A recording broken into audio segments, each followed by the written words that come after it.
You can record, sure. All right. Yeah, I mean getting blocked on LinkedIn, it's that LinkedIn gives a lot of power to the and maybe all social platforms. I mean, Twitter, you could probably block someone. I guess on Facebook too, you could block someone. Um, I think on LinkedIn, you usually won't know about it until you like try to search for that person, and all of a sudden they don't exist. Yeah, right. And then you do a Google search and you're like, hey, it brings up they have a LinkedIn profile, but I can't find it. And there's only been a couple people that have done that, but it's been usually I know I probably it's usually based on comments, not my cartoon or not my own post, but it's from like my comments on someone else's post. And there's at times I probably deserved it. There's somebody who's really pushing plant-based dairy. They might be out of Australia. And she was constantly, I thought, mischaracterizing sort of animal agriculture a little bit. And obviously she was doing that she was really hitting the environmental aspects. And there are some real, valid ones, but she was really just taking uh animal agriculture and animal dairy to task. And then I went and looked at the company she works for, and it's heavily invested by like the fourth largest dairy to traditional dairy. And so I would always ask, I was like, instead of convincing us, why aren't you trying to convince whatever I forgot the company was of like to do like what are you talking to them about? Like, don't tell us this stuff. Tell your investor like Yeah, if yeah. you feel so strongly about it. I don't know. I was just and it kind of just this rhetorical jerk her chain a little bit, but she didn't like that. And so she would ignore me.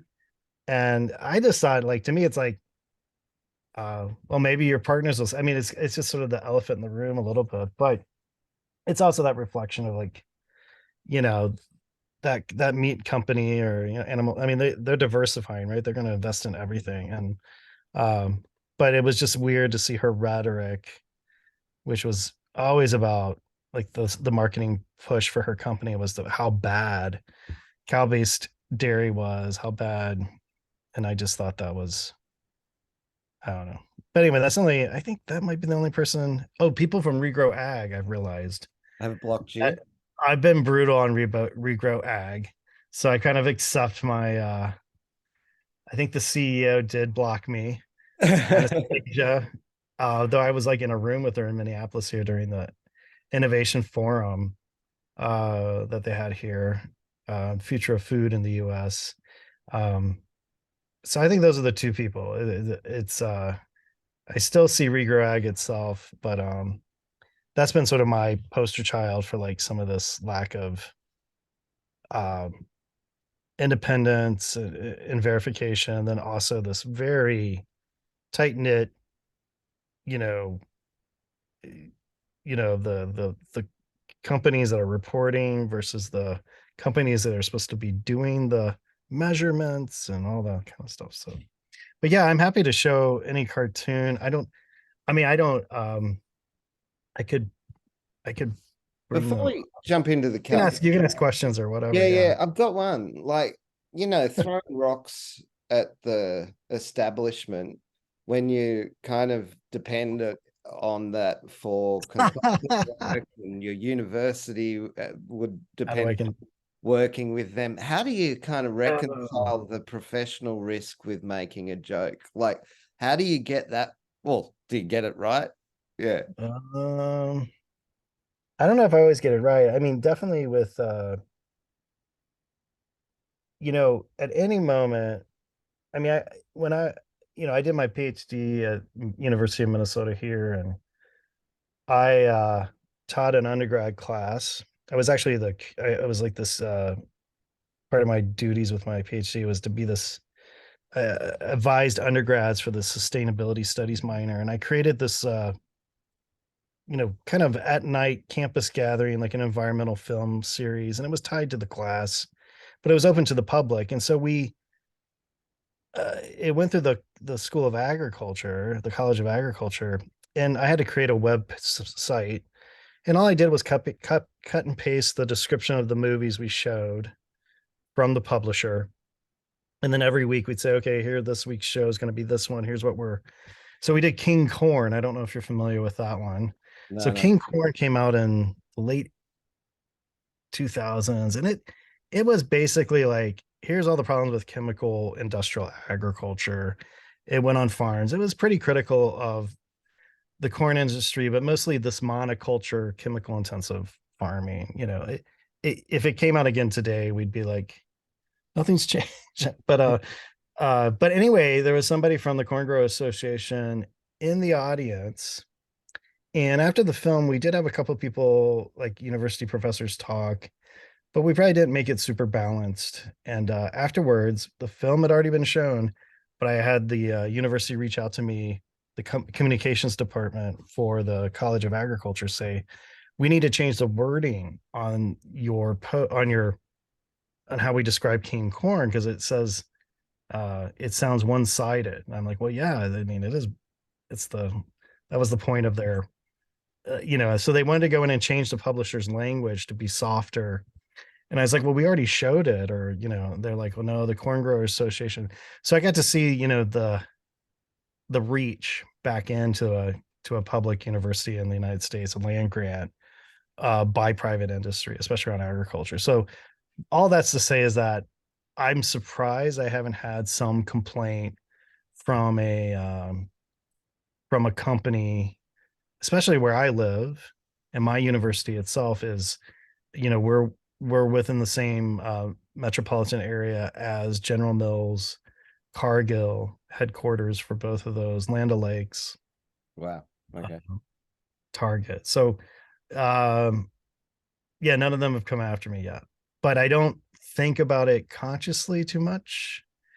I think, if I look at my posts, um, it's interest. I try not to get too obsessed with it because I don't fully understand these analytics of LinkedIn. Other people do, and it's just too much to get sucked into. But I can look at the views on my post and see the companies that have viewed it.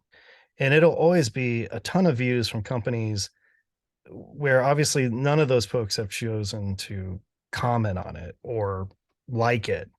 But there's definitely these, like, oftentimes the number one, a company that's viewing these things are not the ones talking about it. So there's this quiet majority, I guess, or a quiet group that, and so my number one viewers of my profile and of my posts tend to be Cargill Yeah, right.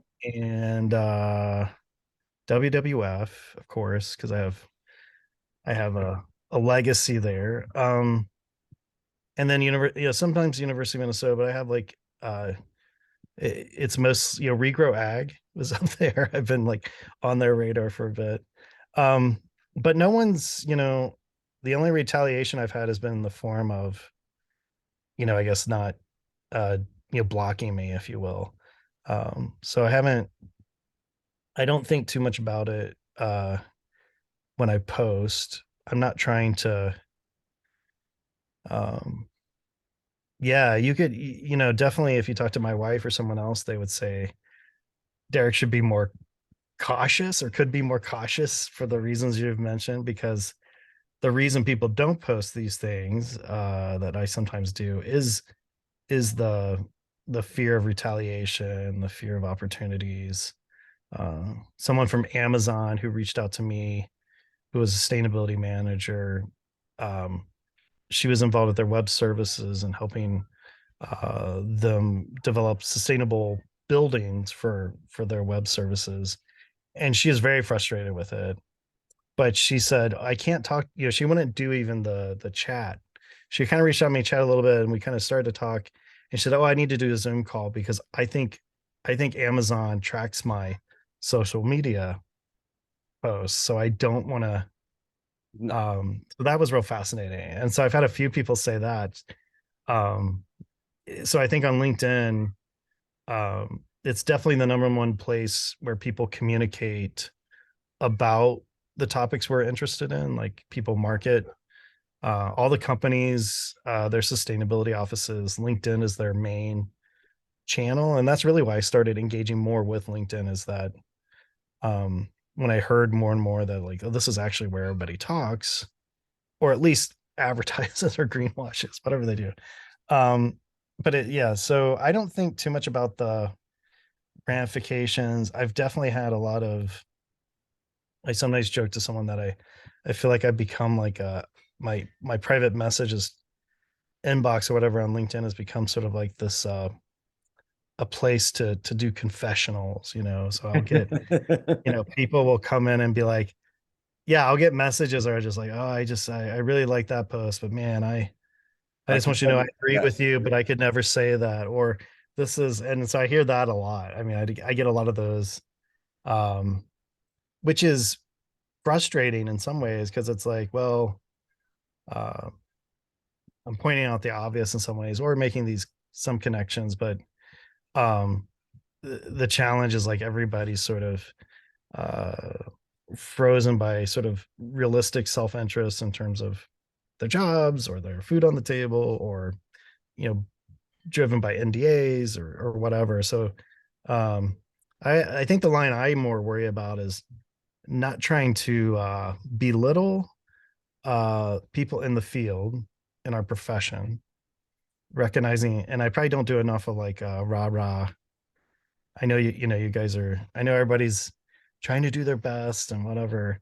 But it's just so those incentives. But I also feel like there's a That doesn't strong, make a great cartoon either. Hey, we're all really nice and good, you yeah, know. yeah, yeah. And there's also just the I go to those events with these folks, and it's like there's also just silence, right? I mean, there's also a there's a little bit of complicit, you know, we're doing so much, but we're also enablers. So it's like, but I've had people at Cargill, like in their climate, kind of leads, have conversations with me and say, whatever, some cartoon you put up allowed me to bring up this issue with regards to what we're doing on regenerative ag and soil carbon. And it was easier to talk about because I could use your post as a foil, as a, I didn't have to say it. Or I didn't have to broach it, but I could make it a, here's this risk being raised or here's something being, so that's been beneficial. But yeah, your question is really, you know,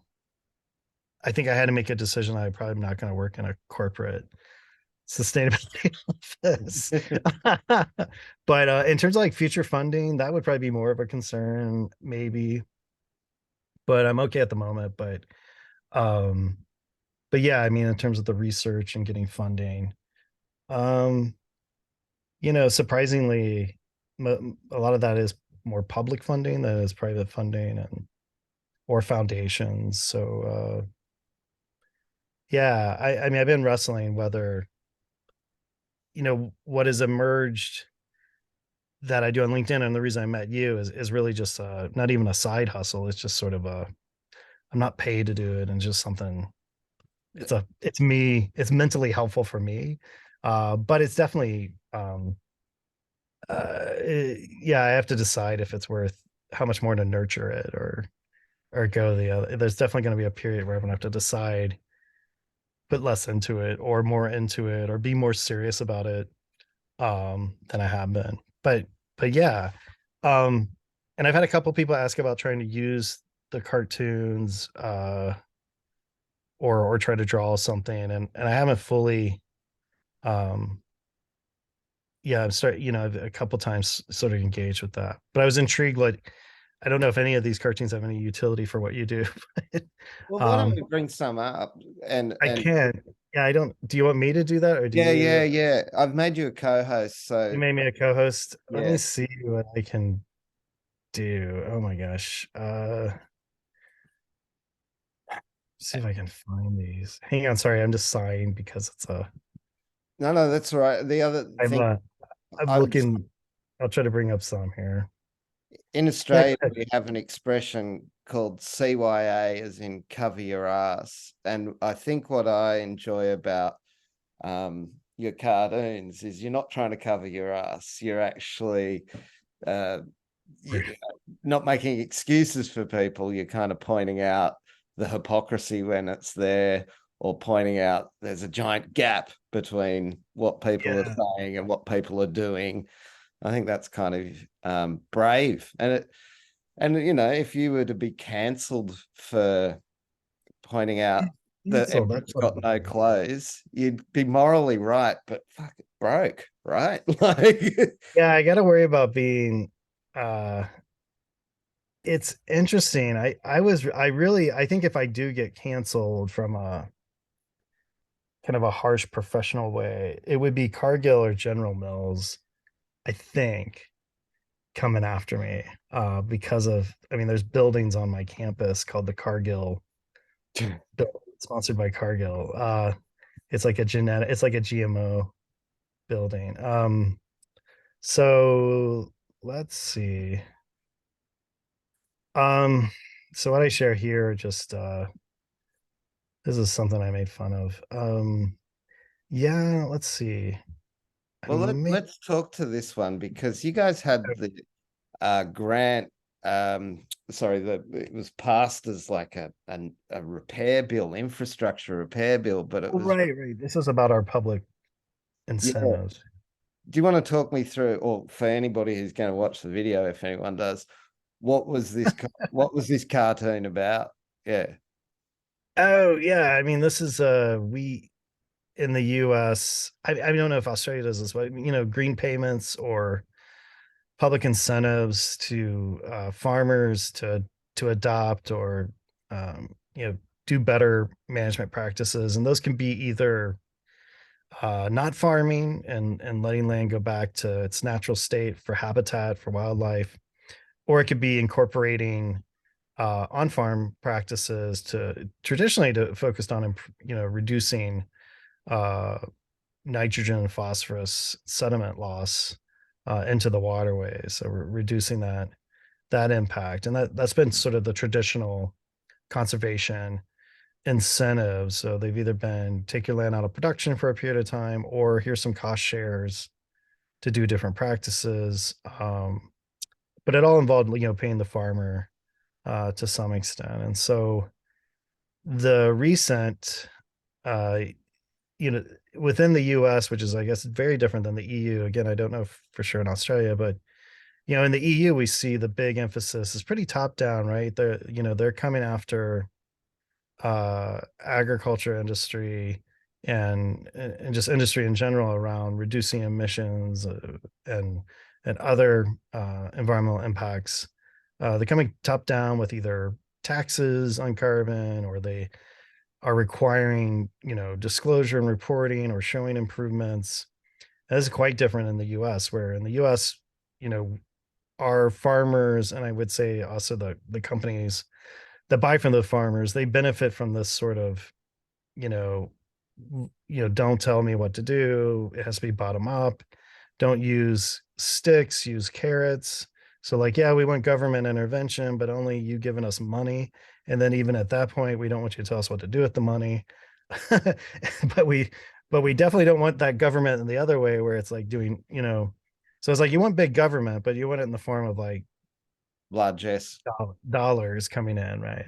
Not necessarily taxes or raising taxes or legal regulations. So in the US, the big emphasis lately has been, we recently had like about $3 billion of grants awarded to what they call climate smart commodities. And this process, uh, was open to a bunch of, you could form a partnership, write a grant, and then USDA would review those and then award, um, different pots of money with the idea of getting, primarily around incentivizing farmers to adopt climate smart practices. Now, again, the USDA already has mechanisms in place through the Farm Bill uh, and staff and offices to do just that. They could just, a lot of the practices that are going to be funded through the special climate smart agriculture are very much the same practices that are funded through traditional green subsidies or conservation subsidies under the Farm Bill. But I think this was a way to make it sexy. It called out climate. I think it benefited the Biden administration, kind of a demonstration that they're addressing climate, because it's been really hard to talk about it through Congress, but they can do it on their own through the agencies, since those are controlled by the executive branch. So they can go and do this and kind of create some hay and get voters aware that they're addressing one of these campaign promises. But for me, it's just, it's an example of, you know, and this is where I start sounding like in our political sphere, like a libertarian or or a far right type of personality here on the political spectrum. But it's like taxpayer dollars to go to farmers. That really isn't so much my issue. It's more the taxpayer dollars are going to companies, and so the companies that are the buyers, traders, even the service providers or chemical providers, input providers for these farmers, they're the ones that applied for these grants. Some of them are just partners on these grants, others are the actual lead organization that would receive the money. Yeah. um, and they're getting these dollars from the USDA with the idea to then circulate those back to the farmers, right? So now we have this new middleman person, which is the folks who obviously have a bias towards how they want these federal dollars to be used. They have either their own existing programs, their own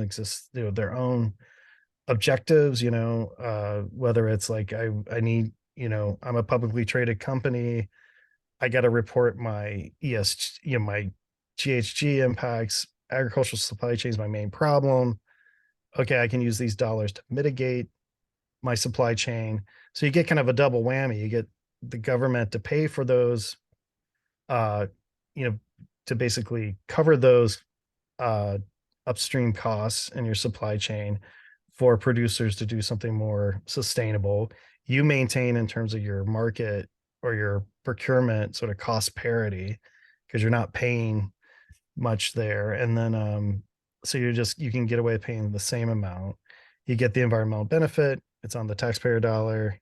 And then you also get the double benefit of reporting out this grant in your disclosure, both in sort of a narrative form as well as potentially part of these grants might allow you to capture some measurement of improvement, and then that gives you an ESG, score. So I mean, in a sense, you're getting this sort of reputational ESG benefit. Yeah. And I just started to see that as, it's like, man, I it's okay. I mean, it just and other farm groups mentioned this too, and a few other groups, but um it's, that's the model in the US. Like we've decided you're, this it's the only way we're going to do it. We know companies aren't going to incentivize the farmers in the US. So the only way we're going to get this adoption is through government subsidies. And then, and again, some of these companies like Tyson got a $80 million. I think Truterra, which is Land O'Lakes, got 90 million. So there's quite a few, like I said, ag buyers, traders, and service providers. And I kind of went through and added up the annual sort of net profits from just last year that were publicly disclosed by the companies who are either partners or recipients. And it's like $98 billion these companies cleared last year. So Like what's that was their net billion profits. That's dollars? that's that's after they paid everything.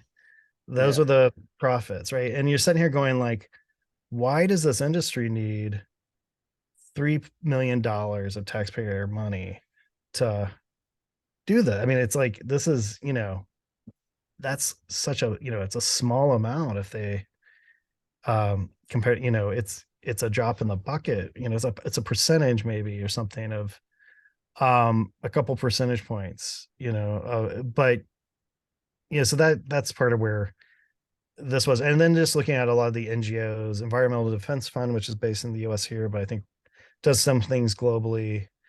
WWF, there was I mean, there were just really obvious posts where they're basically like, uh, free, basically this, NGO helps corporations access public dollars. It's like, yeah, sign us up. We'll join in, or we'll help you figure out how to get this money. And it's like, well, what's the role of the corporations exactly in all this. So that's where this comes from, is just sort of calling out that and we'll see this in the IRA too, our bill called the Inflation Reduction Act, horrible name, but it has like $20 billion going to climate smart agriculture as well. And so there'll be this, there's already, uh folks jumping in, and but it's definitely been an economic boost. I mean, there's tons of new jobs I see in the US by the companies and the NGOs associated with, partnerships with even just the commodity grant, the 3 billion commodity grants that are posting jobs, new jobs and everything. So it's Regrow Ag is listed as some of the MRV. So I don't know. I mean, part of it's like it is how it, it is what it is, but it's frustrating. Thanks for bringing that. Like in the Australian context, we don't do grants and extension the same way, but we see a similar thing in the way that really private, I think the private capital markets and investment bankers are using a not-for-profit, generally with something green in its name. And then that not-for-profit is really a front, but sitting behind that is the same old rapacious, profit-seeking kind of investment bank or private equity fund. Venture capital funds investing into ag tech, they're calling their thing, green X or green Y, or but they're greenwashing essentially in order to access the funding, in order to make an accelerated return. And I think that in Australia is how we get that same kind of bollocks. But at least in Australia, from my understanding, WWF, etc., in Australia, very cautious not to partner with, corporations, because they've got this view of being independent, and that, to get into bed with the baddies wouldn't be good for their donations. And oh man, that's not the case in the US for WWF US. Um, I worked for that office, and we left the light on. The bedroom was always available. a little red light saying, Yeah, it was a revolving door put in. We were definitely open for business. So that is different, but yeah, WWF is each country office is their own sovereign entity, so they can come up with their own thing. But in the WFUS, like I mean, private sector donations through partnerships and different supposed helping those groups be more green. It was when I left, it was over 20 million a year that they brought in. So it's not it's pretty significant, but I mean, that's the other thing. We get excited about scale. There's a carbon outreach grant that's due in a month in Australia, and there's a lot of activity to try and get $17.5 million to do the sorts of extension work that you described as needing $3 billion and as possibly going to get a $20 billion follow-up. So we're like 17.5 million to 23 billion. And I mean, I guess that there's some trade issues that come out of that too, I guess. But yeah. Do you want to go through to another cartoon? Yeah, I have another one here. I guess this is one that had these elephants in the room. This was when I went to the innovation forum, the future of farm, and when I left, it was a meeting. First of all, extremely expensive registration fee, and I think the innovation forum is a for-profit group that hosts a bunch of forums now and a bunch of other communications around food and sustainability. They host a future of food in Europe, and then they piggyback after that a couple weeks and do one in the US. It's basically all the corporate uh, buyers, traders, service providers, the big Fortune 500 ones. There's not many startups. There's not many, uh, you know, small brands represented. It's the big ones, and you know, it's corporate sponsored in different levels, but like the logos are everywhere, and the panelists are basically can be easily tied back to the sponsor list, and so it's this very uh it was a very jarring experience. It was the first time I had been to one of these kind of meetings, and it was definitely uh probably equal part, in terms of the majority of people there, probably equal part um agricultural, again, buyers, traders, and service providers and retailers. And then it was a lot of I guess these tech consultants and other consultants that would either provide data or do MRV, the monitoring, uh, reporting and verification activities. Um, and and then you had a few representatives from NGOs and some other either environment or social. So, there it was an interesting audience, but it just felt like a really large commercial. Like, Mhm. the folks up presenting basically could kind of, there'd be some questions asked. Sometimes there'd be a hot button question, but no follow up, right? So you could easily bat it down or give your canned. You could answer it with your own, do the traditional, like, answer a completely different question. And nobody was really keeping them on, to it. And so it was a pretty I had been to some of these other events that were smaller or worked with some of these groups, and it's like they're kind of just telling the same stories. It was a lot of the same examples from individuals. But what I took from it was like maybe at total they're engaging, maybe 2 million acres, if that. And this is more looking at global. In the US, it may be less than a million acres.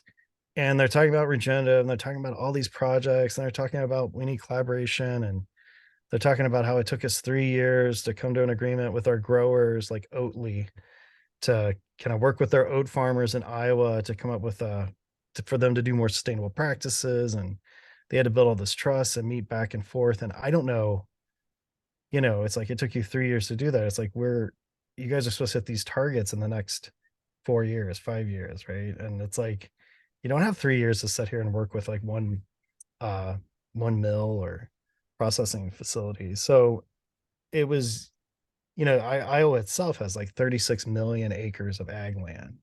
So it's like what hit me most of all was like, guys, we've been talking about the same roughly million acres for like a decade now, probably. And the same case studies, the same, and so these were the elephants in the room, I think, for a lot of that.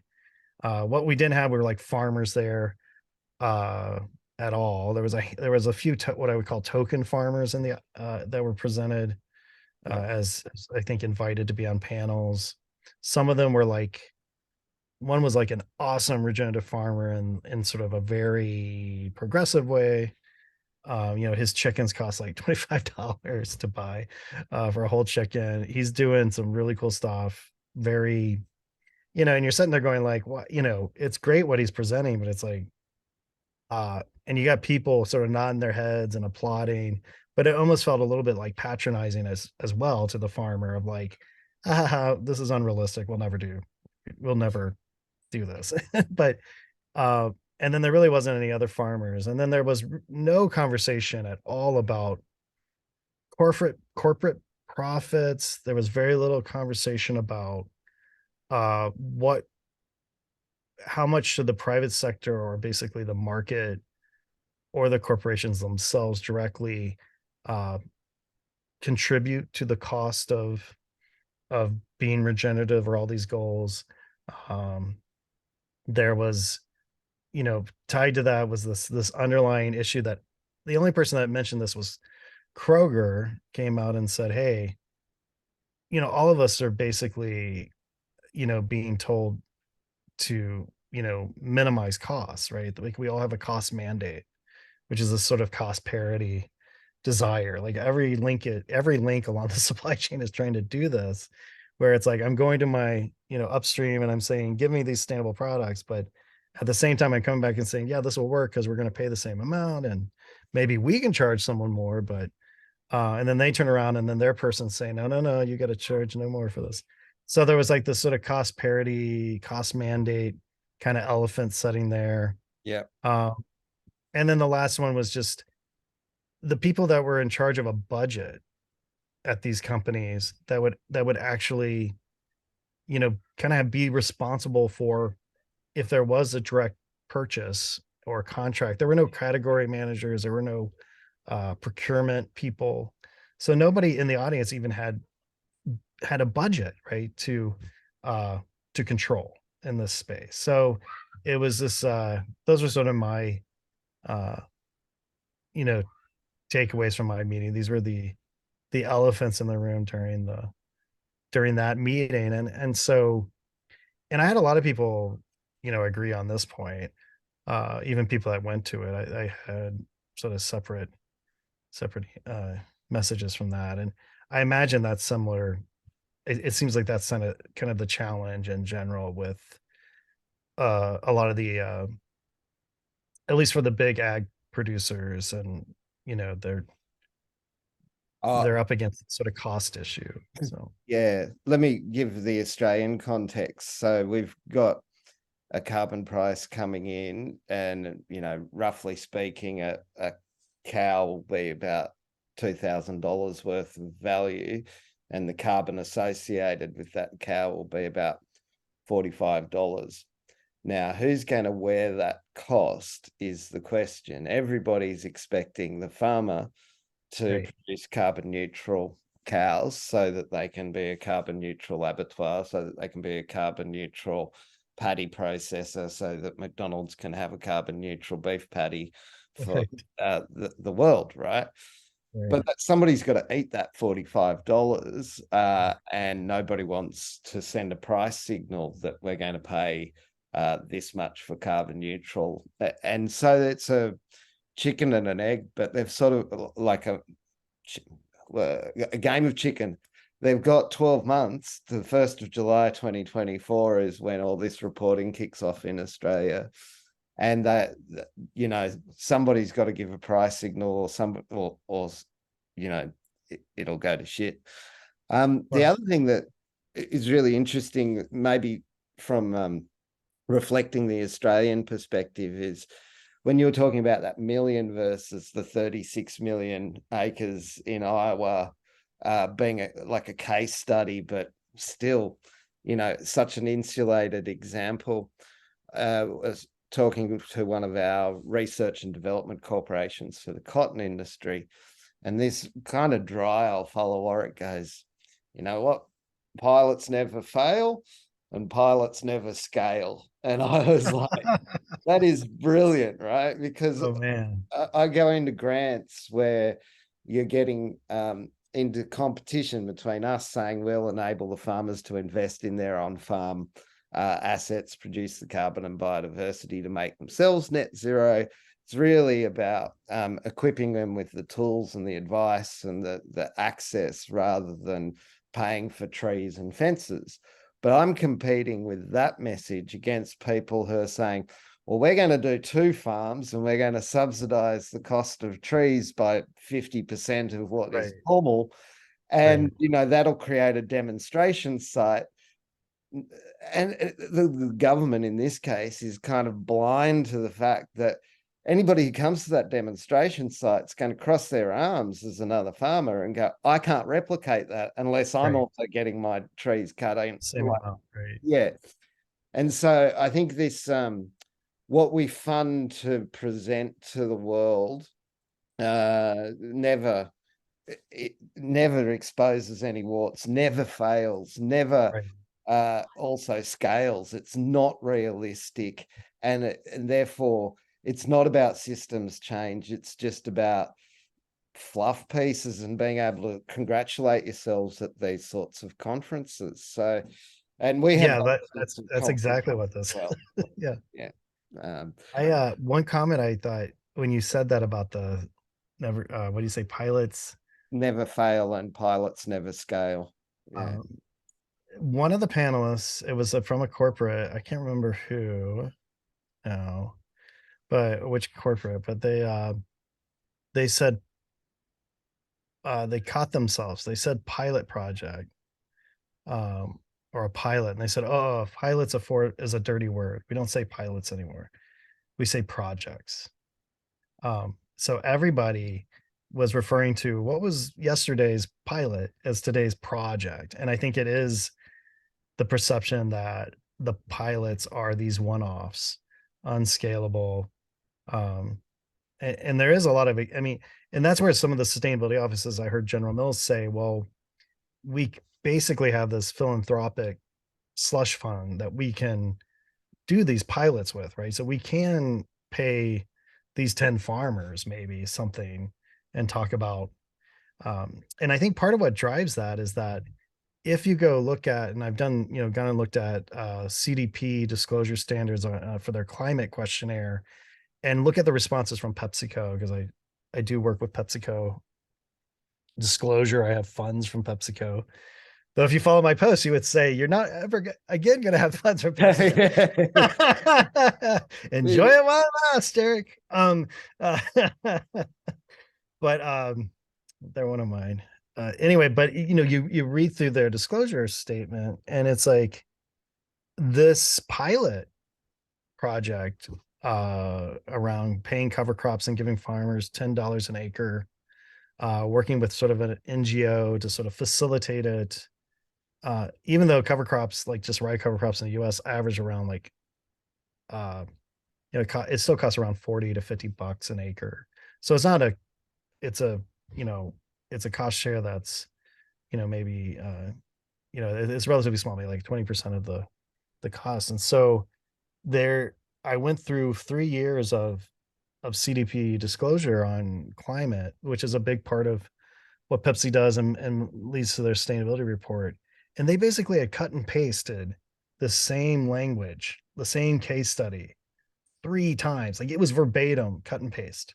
And there's nothing about outcomes. There's nothing saying how much carbon got sequestered or what, like there's just nothing. But it's in the climate disclosure, right? Because it's one of these narrative projects. And then maybe now they'll use the cool farm tool and do some multiplication with a coefficient and acreage and say, call it a day and say there was a gazillion, whatever tons were avoided. But so anyway, those sort of pilots are, uh, you know, the benefit. I mean, again, for Pepsi, they got an A. They're given an A, right? CDP gives them a score for an A on their climate disclosure. That's worth something to them. There's a shadow value from the CDP disclosure, in terms of their finance, reputational risks, etc. So it's like, Pepsi knows ahead of time when they say, okay, I'm going to put 200 million into this project or 50 million. You're pretty sure they've done the shadow value costs internally of like, this is what we're going to get from it, right? It would be irrational that they hadn't. So, so part of it's recognizing that they're not meant to scale, I guess would be my point. It's like it's almost like the intent of these is more communications to demonstration reporting than it is like like that they're legitimately serious about scaling it. And so that's my cynical take on it. Well, Uh the change is at least scope 3, that they're not going to be able to dodge these. Well, we hope, we right? hope. Hey, just mindful of time. I've got a 10 o'clock, which is in like 6 minutes for me. Oh, no. Okay, yeah. We do one more quickly, and then we might have to call it a day. Otherwise, can we come back and look at more of them? Because this is fascinating. Sure. I can, one of these days I could just send them to you guys. Or what is another one? that's useful or interesting. I think, was Oh, there the one one? with the honesty box was really, I mean, we call it an honesty box, the farmer's stall, where you had the insetters and the offsetters Oh lining up. yeah. Oh yeah. Let me see if I can. Sorry, I'm kind of looking in a very crummy way to do this. That was Um, oh moment gosh, during, I where mean, where I'm sorry. I should have these things more uh, organized. I had just been curating a bit.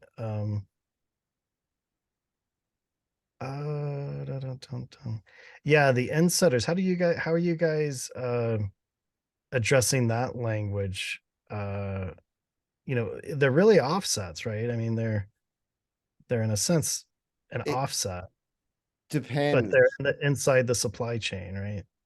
Yeah, so the idea is meant to be that, you know, um, using that sort of McDonald's example again, that Yeah. farmers planting trees as part of a regenerative agriculture project with McDonald's supply chain.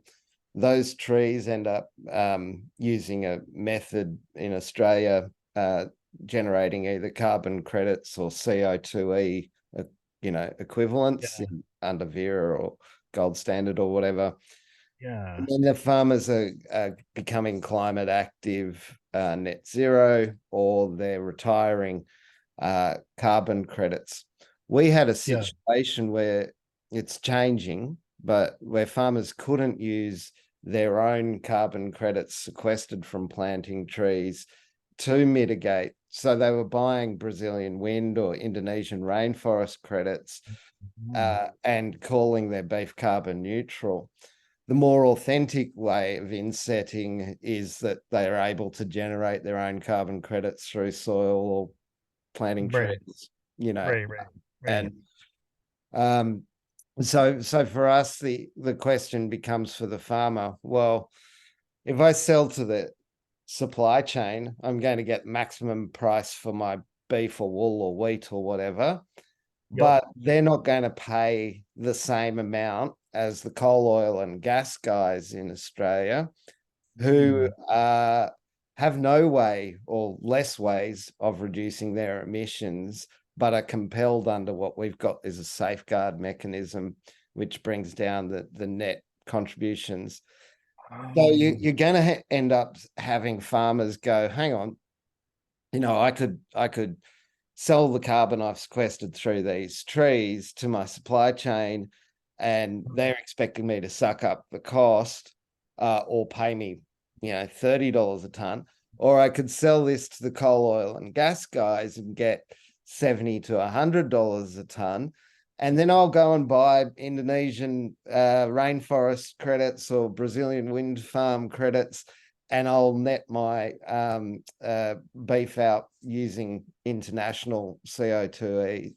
So there's like a whole bunch of dynamics happening for farmers in Australia related to insetting versus offsetting. But a lot of that is farmers fascinating. have conflated the carbon markets as one and the same thing, and they just think, oh, it's planting trees or doing soil carbon or avoiding cutting down trees so that you can sell to coal, oil, and gas.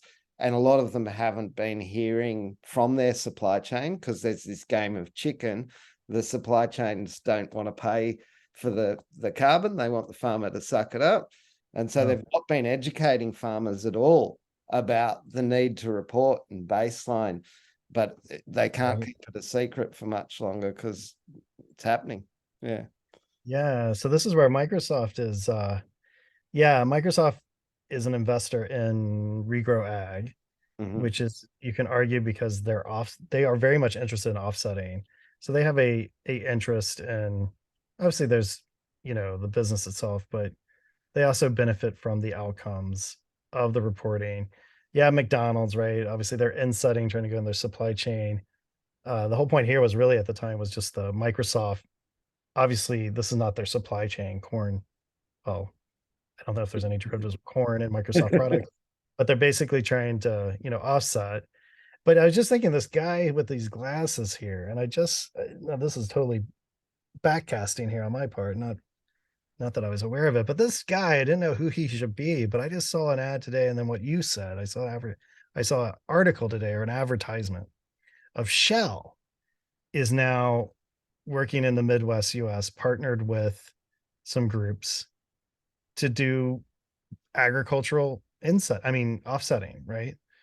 So maybe that's Shell there coming in, and he's in the, he's the guy bringing in the big bucks. To your point, like he has less opportunity Mm. to offset. So the offsets are more. I mean, he needs the offset more than, or Then maybe he's willing to Microsoft. pay more. I'm kind Mm. of, I didn't think about it, but the dynamic you mentioned about like, who is willing to pay more for that, because they're all going to like be fighting over the same farms, to some extent. Uh, Yeah.